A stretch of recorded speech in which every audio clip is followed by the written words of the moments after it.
Ah, l'appel à la nature. C'est vraiment le sophisme que j'aime vraiment par-dessus tout. Pour la simple et bonne raison qu'il revient tout le temps dans tous les débats et dans toutes les conversations. C'est un sophisme qui est hyper intuitif, qui vient vraiment très facilement à la bouche. Et en plus de ça, il est super facile à démonter, enfin en tout cas je trouve personnellement. Pour donner une définition, en gros, ça revient à dire que quelque chose est bon parce que c'est naturel, ou à l'inverse, que quelque chose n'est pas bon parce que ce n'est pas naturel. Je vais vous donner quelques exemples avant qu'on voit ensemble pourquoi c'est un argument fallacieux qui ne fonctionne pas. Vous ayez du coup une petite idée, quand vous l'entendez, de quelle forme ça peut prendre en fait un appel à la nature. Vous avez trouvé 4 exemples. Ah mais médecin, tu te rends compte? Tu modifies un virus pour le mettre dans ton corps? Mais c'est pas naturel, c'est super dangereux. Mec, les OGM, c'est littéralement dans le nom, il y a marqué génétiquement modifié. C'est sûr et certain que ça donne le cancer. L'avantage avec l'homéopathie, c'est que ça utilise des produits naturels de base.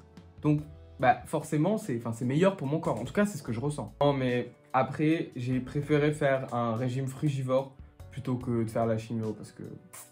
Enfin, c'est mieux quand même. Je vais pas les démonter un à un, mais vous voyez le genre. Vous voyez le genre. Les 4, c'est des appels à la nature.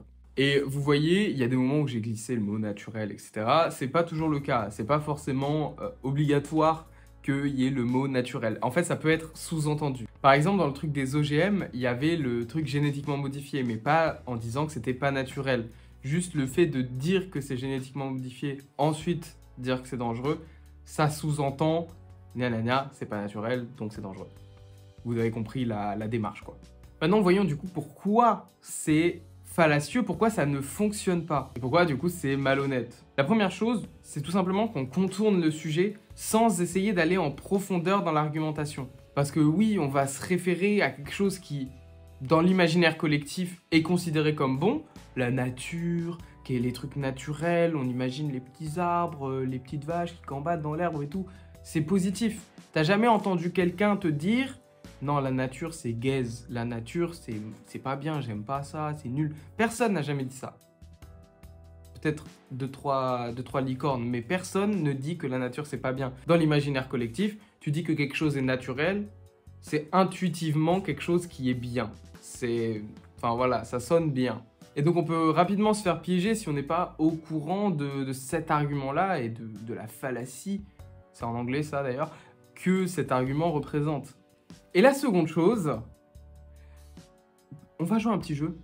Allez-y, réfléchissez là, essayez de définir naturel. Ou même juste nature. Allez-y, hein, allez-y, réfléchissez, j'attends. Vous avez rien, ou si vous avez pensé au fait que ce soit tout ce qui ne touche pas à l'homme, c'est pas ça, hein. Réfléchissez encore un peu. Toujours pas? Bon, j'arrête de vous embêter, en fait, il n'y a juste pas de définition claire, d'accord? Ou en tout cas, pas de définition qui soit satisfaisante et qui soit utile pour être utilisée comme un argument. Parce qu'en gros, on a deux possibilités. Soit on exclut l'être humain, et donc on considère que tout ce qui a été modifié ou touché par l'être humain n'est plus naturel. À ce moment-là, rien n'est naturel. Là, vous allez me dire, ouais, il y a des petites jungles en Papouasie, je sais pas quoi... Quand quelqu'un fait un appel à la nature, il parle jamais de la petite jungle en Papouasie, d'accord? Soit, justement, on inclut l'homme, donc on considère le truc inverse, et à ce moment-là, du coup, tout est naturel, vu qu'on considère que même ce qui a été modifié par l'homme est naturel. En gros, c'est ça l'idée, c'est que tu prends un terme qui a une connotation positive, du coup, c'est plus intuitif de rapprocher quelque chose de bon à quelque chose qui a une connotation positive, sauf que ce truc qui a une connotation positive n'a pas de définition utilisable dans ce contexte. C'est comme la vie, c'est comme le vivant, ça n'a pas de définition utilisable et consensuelle. Prenons maintenant un petit cas pratique d'appel à la nature qu'on rencontre vraiment très souvent. Je n'ai rien contre les homosexuels, hein, on les aime et c'est contre nature. Donc oui, on va parler d'homosexualité. L'argument de l'homosexualité, comme quoi ce serait contre nature, il est tout le temps là.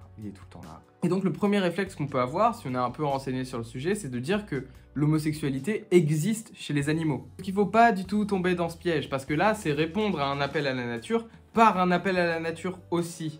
Parce que là, vous sous-entendez que comme c'est chez les animaux, à ce moment-là, bah du coup, c'est bon aussi.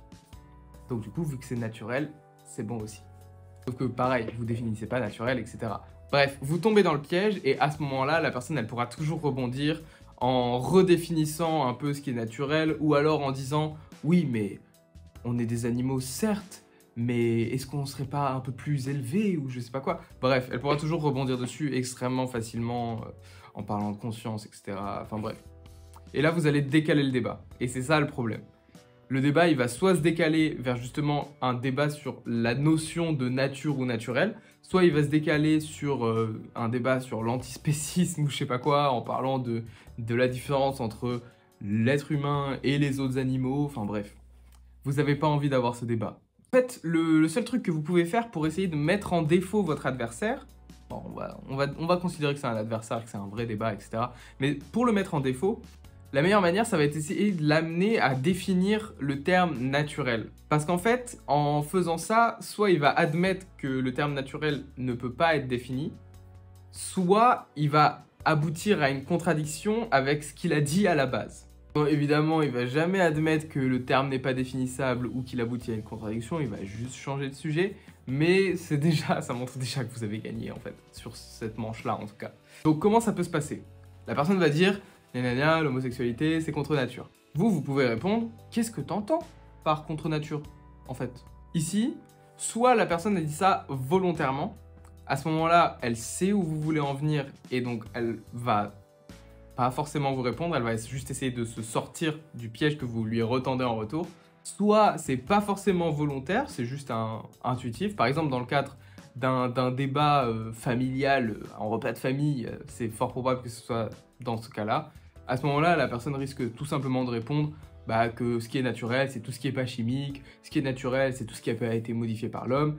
Et à ce moment-là, vous pouvez toujours continuer de broder en donnant des exemples de trucs qui sont positifs pour l'être humain et qui pourtant ne sont pas naturels selon sa définition. Vous pouvez citer l'exemple de la chimiothérapie, de pas mal de médicaments, de l'agriculture, de l'élevage, bref, plein de choses en fait qui sont pas fondamentalement naturelles selon la définition qu'il vient de citer et qui pourtant sont utiles à l'être humain. Vous pouvez même citer le fait de fabriquer des maisons en briques ou en parpaing, d'avoir le chauffage, d'avoir un frigo, bref, ça c'est pas des trucs qui sont naturels selon la définition que la personne donne. Donc du coup, montrer que la définition ne fonctionne pas. Petit à petit, au fur et à mesure que vous allez citer des exemples, si vous n'arrivez pas à court d'exemples, la personne elle va être obligée au bout d'un moment d'admettre que ah ouais, naturel, il y a une couille dans le potage.